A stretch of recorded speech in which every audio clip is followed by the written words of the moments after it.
You love your dog. You also spend today wishing they had an off switch. I'm Em, a dog mom, former vet tech, dog trainer, and canine nutritionist who has loved her dog completely and needed a break from him on the same Tuesday, and who works with dog parents who are carrying that quietly. There are days where everything your dog does is the thing. The pacing, the nudging, the ball dropped at your feet for the 14th time, the way they follow you from room to room like you might disappear if they lose sight of you for 30 seconds. And you love them. That part is not in question.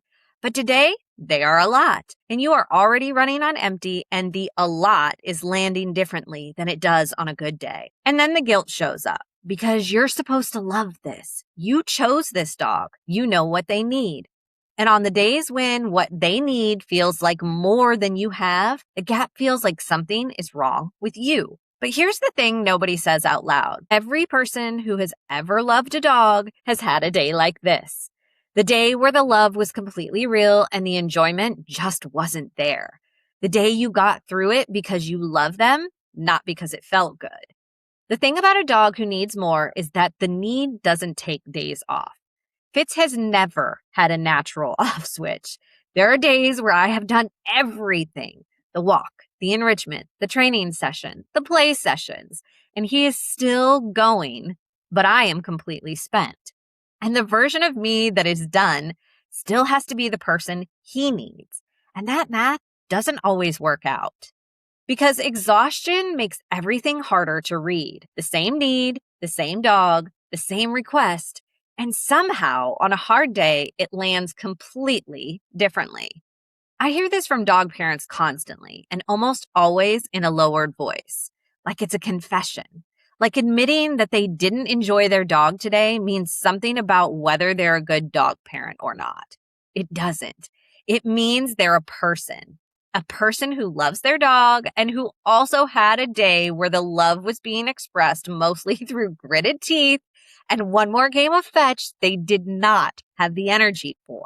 Fitz was like this for a long time. I would try to give him what he needed and I was just done.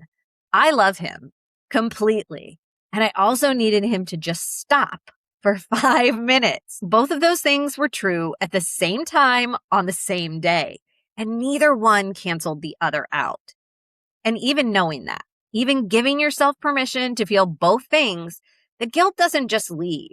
You can tell yourself it's okay to need a break and still feel like needing a break means you're failing them. You can know that not enjoying your dog today doesn't mean you don't love your dog and still lie there at the end of the night running through everything you should have done differently.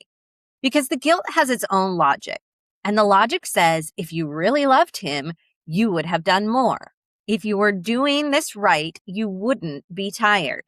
Well, that logic is wrong, but it's loud.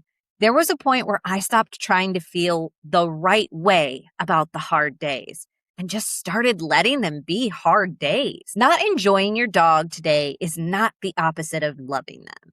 It's just what love looks like on a hard day. And knowing that doesn't make the guilt quieter. You can give yourself the permission and still feel the weight of the day. Still replay the moments where you were short or distracted or just done.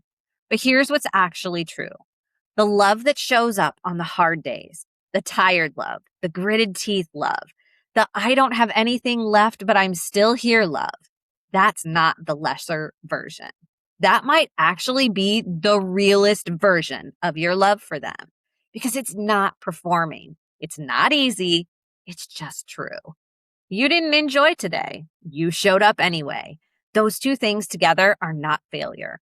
That's just what it looks like to love something on a day when it costs something. Not enjoying your dog today is not the opposite of loving them. It's just what love looks like on a hard day. It looks like this in real life. The walk that felt like a chore instead of joy. The training session you did anyway, even though you weren't in it.